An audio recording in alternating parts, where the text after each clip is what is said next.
Today we are going to make poutine or Poutine. I'm wearing my Canadian plaid and we're ready to rock. So in this bowl, I cut up a whole bunch of russet potatoes and shaped them like French fries, and I soaked them just to get all the starch and that, the dirt, whatever off, and then I keep rinsing it until the water's completely clear and just let it sit for about 10-15 minutes. All right, now next step, come on over here.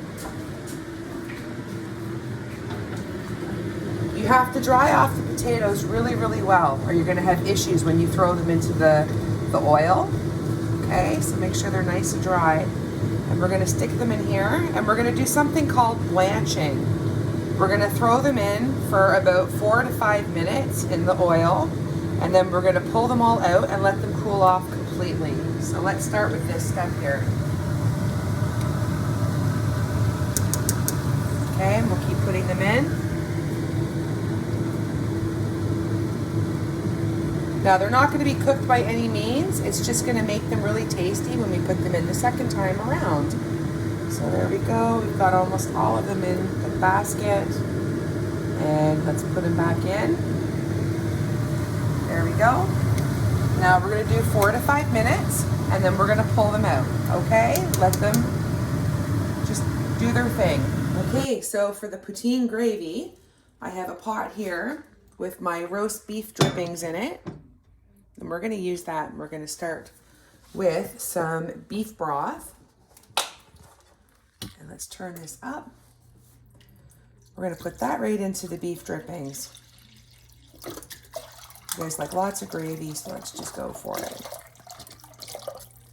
There we go. Mix the two up. We're going to let that heat up. We're going to add just a little bit of pepper.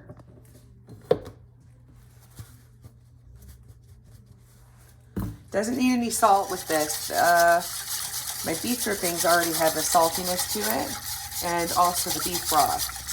So we're gonna heat that up, and then what we're gonna do to thicken it, as I showed you before, we're gonna use flour and thicken it up, and that's going to be our gravy. I'll show you when it's done. Okay, so now it's boiling, so I'm gonna add some water to my flour.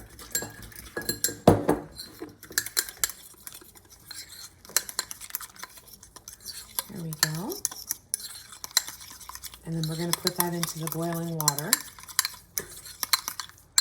and start whisking it so it thickens up.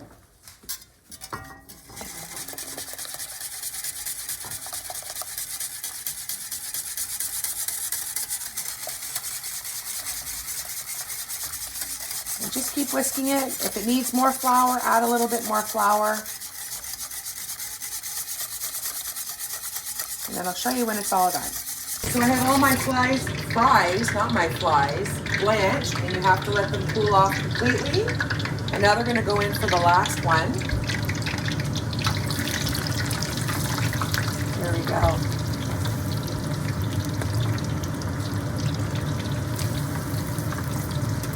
And we're gonna let those fry up until they're a beautiful golden color. And we'll come right back when they're done. The fries are all done.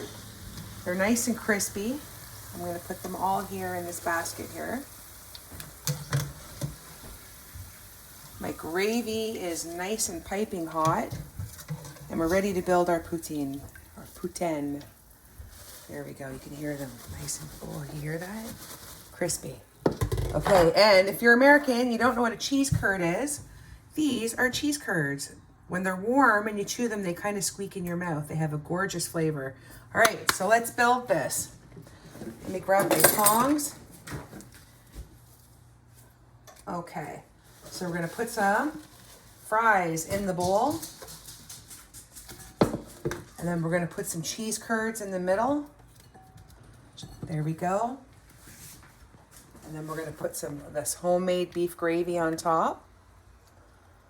And then we're gonna do another layer. And we're gonna put these on top. And we're gonna top it with some more cheese curds. You can get white ones or you can get orange cheese curds. And you just put big chunks of it like that right on top. Awesome. And then one more layer of gravy.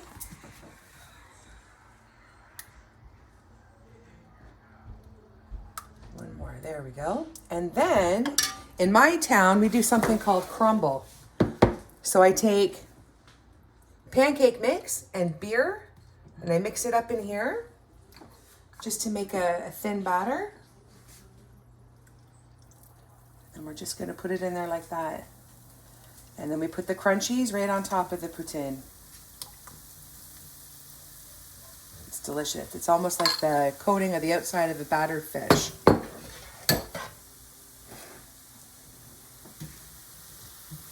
Just let that cook for a second till it's crispy. Okay, all the crispy crumbles are done. It's like the best part of chip truck fries is the crispy pieces. And then we just put that on top. And there you have it. A real Canadian poutine.